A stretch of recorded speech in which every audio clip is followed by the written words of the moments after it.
Hello po mga kababayan, greetings po sa inyong lahat. Narinawa sa mga oras na ito, kayo ay nasa mabuting kalagayan. Ito pong muli sa Tony Rogelio Wong ng Batas Pinoy. Ang ating pong channel, isa pong Legal Aid Public Service Program inyong lingkod in collaboration with Integrated Bar of the Philippines, Manila Port Chapter. Ang ating pong topic no sa episode nito ay may kinalaman po no. Excuse me. Sa sulat po sa atin ng ating taga-subaybay. Ito po may kinalaman sa tanong niya na paano daw mabawi yung property na yung kanilang titulo ay meron daw nakalagay na canceled, no? Hindi nila malaman bakit nagkaroon ng cancellation. Hindi naman daw nila binenta, no? Hindi naman daw nila, wala silang, they are not aware, no? Kung bakit ito na-cancelled. So, ito po pag-usapan po natin. Pero bago tayo pumunta doon, no? Kung kayo po ay baguhan pa lang at hindi pa kayo napag-subscribe, nakapag-follow sa channel po natin, both sa YouTube at saka sa Facebook, pwede bang makahirit po sa inyo ng isang subscribe or follow, share and like po, no? Paki-click po ang mga buttons na ito so that marami po tayong ma-reach out na mga kababayan natin at sila din po no ay may matutunan, may mapupulot no sa mga pinag-usapan po natin no. Lalo na ito ay may kinalaman na impormasyon tungkol po sa batas po natin. Okay? Sabi nga natin lagi, di ba? Lamang na nga ang may alam sa batas. So, okay. So, ito pong sulat sa atin ni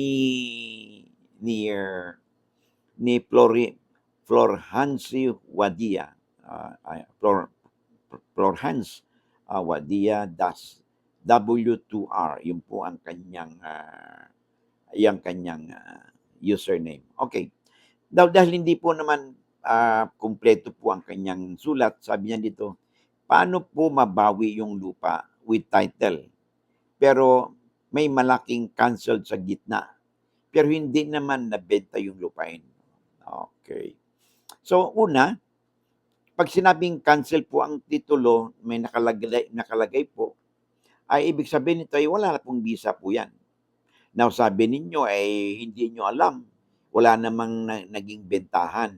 Bakit na-cancel? So, ang una yung gawin, of course, ay makipag-ugnayan kayo sa Register of Deeds at alamin ninyo kung bakit mayroong cancellation na stamp no doon sa titulo hindi naman ninyo kasi ito pinagbili no, wala namang nagkaroon ng mga transfer na naisagawa no.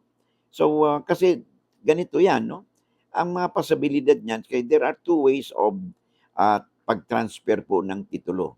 Una, ang tawag niyan ay voluntary transfer. Ibig sabihin, ano yung voluntary? Diba? Nagkaroon ng deed of sale, nagkaroon ng donation, no? Nagkaroon kayo ng settlement of estate, no? Nailipat yung titulo sa ibang tao. So, yan ay tinatawag na voluntary transfer. Meron ng iba na involuntary. Ano ba yung involuntary? Ibig sabihin, nagkaroon ng paglipat ng titulo sa ibang tao na hindi naman voluntary sa panig ng registered owner. Ito'y nangyayari kung halimbawa nagkaroon ng kaso. Okay? Yung lupa, natalo po yung registered owner. Okay? At dahil natalo sila, inorderan ng korte na i-cancel yung lupa na, yung titulo na yan, at mailipat ito doon sa panalo. So, yan po isa sa example ng involuntary transfer. So, alamin po ninyo kung bakit nagkaganon, no? So, kasi hindi, ang titulo po hindi po basta-basta mag-cancel yan. There has to be a legal basis kung bakit nag-cancel yan.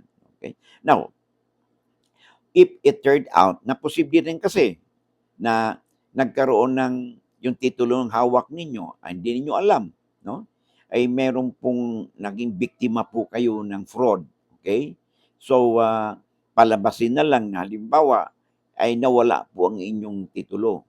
Okay? So, yung fraudster naman, ang gagawin niya ay mag-file siya ng petition sa korte para mag-file ng petition na nawala yung inyong titulo no?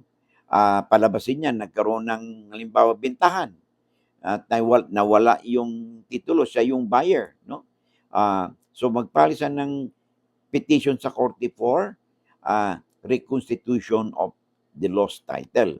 So what happened is, yung inyong, because of that, mabibigyan po ng panibagong titulo yung nag-file ng petition sa korte. At yung titulo na original, na maring hawak ninyo, okay, ay hindi nyo alam, pati sa record po ng Register of Deeds, ay ika-cancel po yun. So iyan po siguro ang uh, maaaring paliwanag na maaaring kung bakit nagkaroon ng ganyang cancellation sa inyong titulo na you are not aware na nagkaroon ng pagbenta. So, i-check po niyo yan.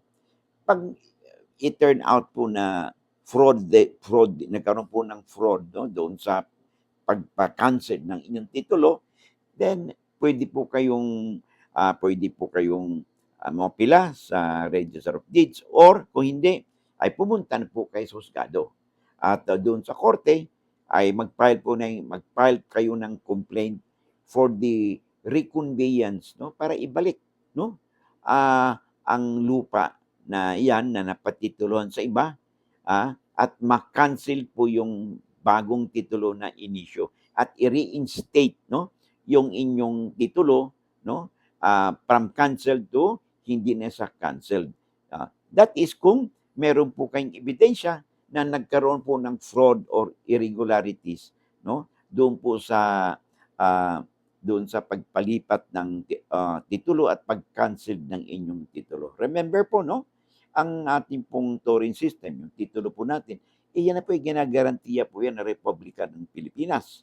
So, kung mapapatunayan din po ninyo na meron na nagkaroon ng ganyan, dahil nagkaroon ng sabuatan o may participation po, no? May participation yung either yung korte, yung kanang personnel o Register of Deeds, no? Kaya nagkaroon ng ganyang situation, pwede po kayong humingi ng danyos, no? You can recover from the assurance fund, no? Na kung saan dito kinukuha yung mga ganitong situation na kung saan na-compromise ang integridad ng touring system po natin at therefore entitled po ang registered owner for certain compensation because if it resulted, no, due to the transfer was made due to their connivance, negligence, or fault of the personnel, no, who has something to do with the registration or titling of the land. So, yun po ang inyong magiging cause of action. So, for now, ay paki-check po, no, sa office ng Register of Deeds. Okay, so sa kapapasok pa lang, no, I hope nabigyan po natin ng linaw ang katanungan sa atin ng ating viewers.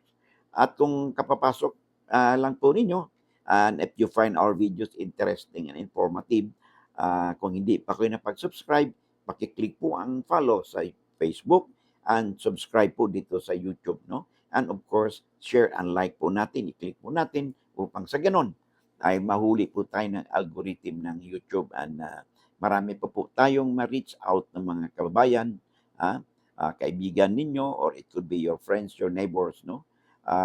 Upang mapalawig pa natin ang ating advokasya na makapagbigay po tayo ng legal na impormasyon o kalaman sa ating mga kababayan. Maraming salamat sa inyong oras and I hope to see you again in the next video. Bye-bye.